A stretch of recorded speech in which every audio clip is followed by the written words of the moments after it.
5 Oktober 1965, Indonesia berduka. 7 jenderal dimakamkan sebagai pahlawan revolusi. Tapi, ada yang aneh. Saat Jenderal Nasution berpidato, satu nama sengaja dihilangkan, Ahmad Yani. Apa motif di balik ini? Dendam pribadi? Atau pertarungan kekuasaan yang lebih gelap?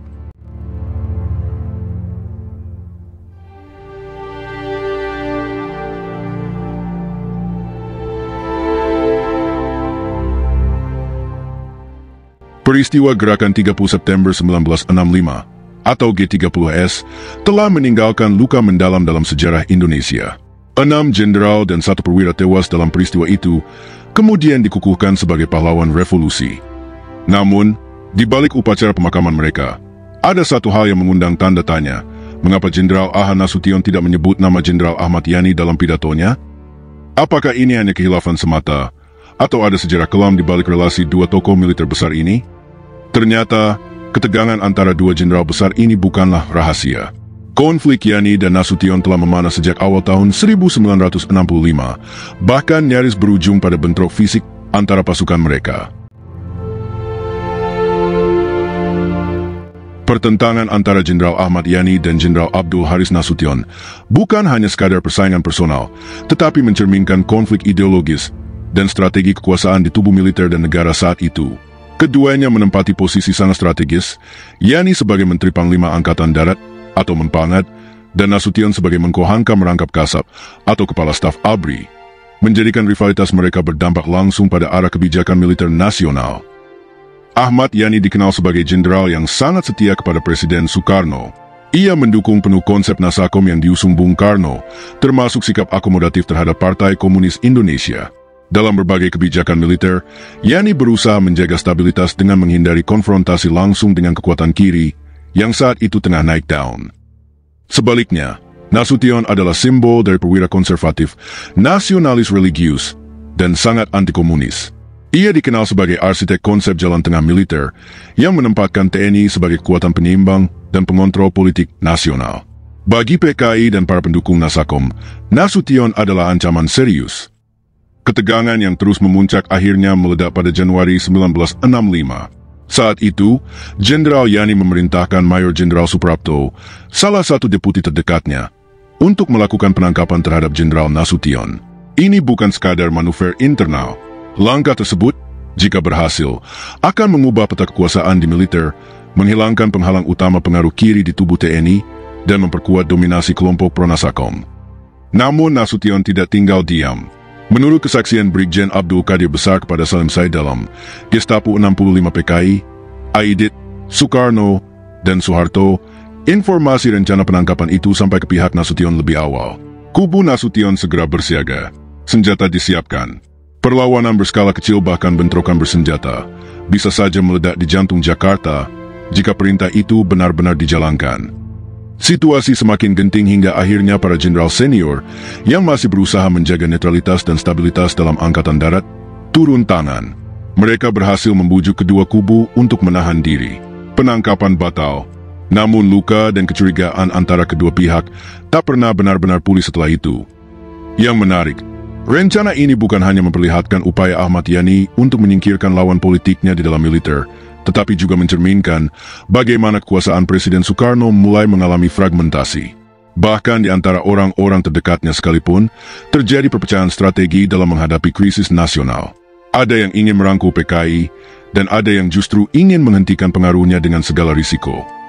Dalam konteks itu, niat Jenderal Yani menangkap Nasution bukanlah sekadar ekspresi ketidaksukaan personal, tapi bisa dibaca sebagai upaya mencegah kudeta dari dalam. Sebaliknya, bagi Nasution dan pendukungnya, itu adalah sinyal bahwa mereka mungkin akan disingkirkan secara politik atau bahkan secara fisik jika tak bertindak lebih dulu. Insiden ini menegaskan bahwa menjelang meletusnya G30S, TNI AD bukanlah institusi yang solid. Ia adalah arena pertarungan antar faksi, antar loyalitas, dan antar visi masa depan Indonesia. Dan dalam pertarungan itu, tidak ada yang sepenuhnya bersih. Semua pihak bermain dalam ruang abu-abu, di mana kekuasaan, ideologi, dan rasa takut saling membelit. Rencana penangkapan Jenderal Nasution oleh kubu Ahmad Yani memang mengejutkan, Namun jika ditelusuri lebih jauh, ketegangan di antara mereka sudah terlihat sejak akhir tahun 1964. Salah satu sinyal paling terang dari memburuknya hubungan itu adalah ketika Jenderal Ahmad Yani secara sepihak menarik pasukan Angkatan Darat yang selama ini berjaga di rumah dinas Jenderal Nasution. Sebuah langkah yang tampak teknis, namun sesungguhnya syarat makna politik dan simbolik. Pasukan penjaga rumah seorang pejabat tinggi militer bukan sekadar pengaman pribadi. Dalam konteks politik Indonesia pada masa demokrasi terpimpin, di mana pengaruh dan dukungan militer seringkali menjadi penentu nasib politik seseorang, kehadiran atau ketidakhadiran pasukan di rumah seorang jenderal mencerminkan siapa yang sedang di dalam dan siapa yang sedang disingkirkan. Penarikan pasukan itu terjadi di tengah meningkatnya kecurigaan internal. Nasution, yang meski tak lagi menjabat mempangat sejak tahun 1962, namun tetap memegang jabatan penting sebagai Menko Hankam Kasab, kian dilihat sebagai oposisi dalam lingkaran kekuasaan Soekarno. Ia banyak mengkritik arah politik presiden, terutama kedekatan yang makin intensif antara Soekarno dan PKI. Dalam beberapa forum internal, Nasution bahkan memperingatkan soal bahaya ideologi tunggal dan pergeseran fungsi TNI dari kekuatan pertahanan menjadi alat politik revolusi. Yani, yang saat itu menjadi Panglima AD dan sangat dipercaya Soekarno, tampaknya mulai melihat Nasution bukan hanya sebagai rekan yang berseberangan pandangan, tetapi sebagai ancaman terhadap stabilitas Nasakom. Dalam kondisi semacam itu, penarikan pasukan bisa dibaca sebagai dua hal sekaligus, pencabutan perlindungan dan bentuk peringatan politik. Kesaksian Jenderal Mulas Rowi menguatkan kesan bahwa penarikan pasukan itu bukan sekadar langkah administratif, melainkan ekspresi permusuhan pribadi dan politik. Dalam catatan perjalanan hidup, pemikiran, dan pemahaman M. Mulas Rowi, ia mengutip Yani yang berkata tegas, "Asal kamu tahu saja bahwa saya tidak respek lagi kepada Jenderal Nasution, karena dia berani menentang perintah presiden. Saya tidak akan menginjakkan kaki lagi di kantor Menko Hankam." Pernyataan ini sangat gamblang. Dalam budaya militer Indonesia yang menjunjung tinggi solidaritas korps dan hierarki, pernyataan semacam itu lebih dari sekadar kritik. Ia merupakan penegasan bahwa hubungan telah rusak secara mendalam. Bagi Yani, Nasution bukan hanya tidak loyal kepada presiden, tetapi juga dianggap melampaui batas dalam mengintervensi arah kebijakan negara, khususnya soal peran militer dan hubungan dengan kekuatan kiri. Dari sudut pandang Yani, Nasution adalah ancaman bagi kohesi nasional dan bagi kepemimpinan Soekarno. Dari sudut pandang Nasution, Yani adalah jenderal yang membiarkan pengaruh komunisme merasuki Angkatan Darat dan tidak cukup berani menegaskan posisi militer sebagai benteng ideologis negara. Maka, ketika Yani menarik pasukan dari rumah Nasution, ia bukan hanya menarik perlindungan fisik, tapi juga menarik pengakuan politik. Ia sedang mengatakan, "Kamu tidak lagi bagian dari kami." Penarikan pasukan ini diikuti oleh pernyataan Yani yang menolak menginjakkan kaki di kantor Menko Hankam, menjadi salah satu momen penting yang menunjukkan bahwa perang dingin internal di tubuh TNI AD telah memasuki fase terbuka. Fase di mana retorika berubah menjadi tindakan nyata dan kecurigaan berubah menjadi strategi eliminasi. Dalam iklim politik yang semakin panas menjelang meletusnya G30S, tindakan kecil seperti ini bisa menjadi pemicu besar. Dan dalam kasus Yani dan Nasution, itu menjadi bagian dari mata rantai permusuhan yang panjang dan kompleks. Permusuhan yang tidak hanya berdampak pada dua tokoh ini, tetapi juga mengguncang fondasi politik dan militer Republik Indonesia. Peristiwa Gerakan 30 September 1965 atau G30S menciptakan luka mendalam dalam sejarah militer dan politik Indonesia. 7 perwira tinggi Angkatan Darat, termasuk Jenderal Ahmad Yani, menjadi korban penculikan dan pembunuhan. Namun satu tokoh selamat dari percobaan pembunuhan itu, Jenderal Ahan Nasution. Meski berhasil lolos, Nasution menanggung kehilangan yang tragis.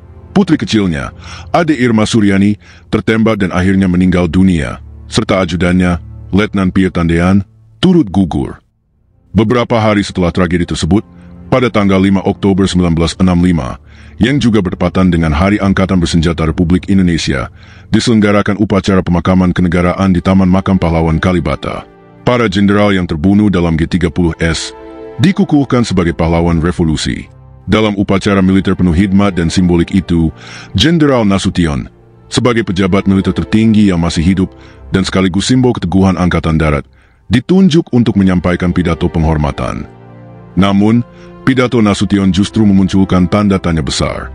Di antara kalimat penghormatan kepada para perwira yang gugur, Nama Jenderal Ahmad Yani, yang saat itu menjabat sebagai Menteri Panglima Angkatan Darat dan merupakan tokoh sentral yang paling senior di antara korban, tidak disebut sama sekali. Tidak dalam pembukaan, tidak dalam bagian utama pidato, bahkan tidak dalam bentuk sekilas pun. Ini bukan kelalaian biasa. Dalam dunia militer, di mana simbolisme dan protokol memiliki makna mendalam, penghilangan nama seorang jenderal besar dari pidato kenegaraan bukanlah sesuatu yang bisa dianggap enteng. Ia merupakan sebuah sinyal, sebuah pesan yang menyiratkan lebih dari sekadar lupa. Ia membuka ruang spekulasi, apakah ini bentuk ekspresi luka personal, atau justru putusan politis yang disengaja? Beberapa sejarawan dan pengamat militer menduga bahwa ketegangan lama antara Nasution dan Yani masih membekas, bahkan dalam momen duka nasional sekalipun. Keduanya, seperti telah diuraikan sebelumnya, terlibat dalam konflik ideologis dan struktural yang tajam menjelang meletusnya G30S. Dari peristiwa penarikan pasukan penjaga rumah Nasution hingga rencana penangkapan dirinya oleh perintah Yani, semua itu menunjukkan bahwa relasi mereka lebih mirip dua kutub yang saling menolak ketimbang rekan satu korps. Dengan latar belakang itu, ketidakhadiran nama Yani dalam pidato Nasution dapat dibaca sebagai bentuk pengingkaran simbolik. Nasution, yang selama ini dikenal sebagai sosok tegas dan berhati-hati dalam menyusun narasi publik, tampaknya memilih untuk tidak memberikan kehormatan penuh kepada seseorang yang pernah dianggap hendak menyingkirkannya secara politik dan militer. Namun di sisi lain, ada pula tafsir yang lebih lembut bahwa pada saat-saat traumatis dan penuh luka itu, Nasution tengah berada dalam kondisi psikologis yang amat berat.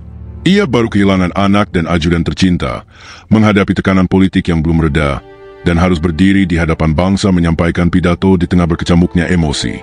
Bisa jadi, penghilangan nama Yani bukan tindakan sadar untuk menghina, tetapi refleksi dari trauma dan perasaan tertindas yang belum sempat diproses. Apapun motif di balik sikap tersebut, kenyataannya tindakan Nasution menambah satu babak kontroversial dalam sejarah internal TNI. Bahwa bahkan dalam kematian pun, luka-luka politik dan dendam pribadi di tubuh militer Indonesia belum sepenuhnya sembuh. Bahwa persaingan elit militer di masa demokrasi terpimpin tidak hanya berdampak pada kebijakan dan posisi jabatan, tetapi juga pada penghormatan terakhir seseorang. Dan hingga kini, pertanyaan itu tetap menggantung, mungkinkah sejarah akan lebih adil jika pidato itu mengandung satu nama lagi, Ahmad Yani? Konflik Yani dan Nasution mencerminkan perpecahan di tubuh militer Indonesia menjelang G30S. Sebuah perang dingin internal yang tak pernah benar-benar selesai, bahkan sampai di liang lahat. Pertanyaannya, apakah kita sudah cukup belajar dari sejarah kelam ini? Atau kita masih terus mengulang narasi dendam dalam politik dan kekuasaan? Subscribe untuk konten sejarah mendalam seperti ini. Tinggalkan komentar. Menurut Anda, apakah Nasution sengaja tidak menyebut Yani?